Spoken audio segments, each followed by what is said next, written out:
Guys, ito na yung linuto natin kanina na mushroom at saka yung spinach. Ayan, i-mix na natin. Yan, nilalagay natin yung ating cream.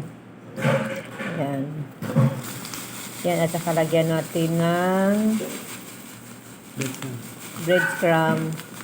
Ayan. Tapos, i-mix na natin siya para mamaya. Ayan, lagyan pa natin pala siya ng iodize.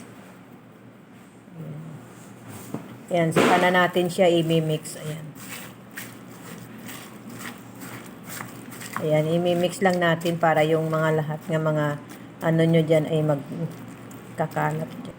Ayan, ganito natin pag-mix para talagang pantay sila.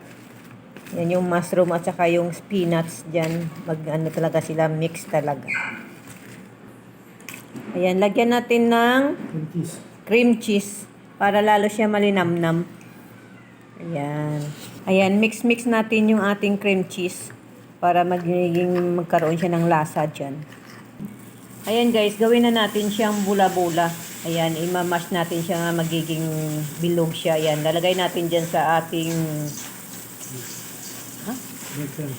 breadcrumbs para isalang na natin doon sa ating mantikang kumukulo. Ayan guys, yung ating mantika na napakainit para ayan, linagay na natin yung ating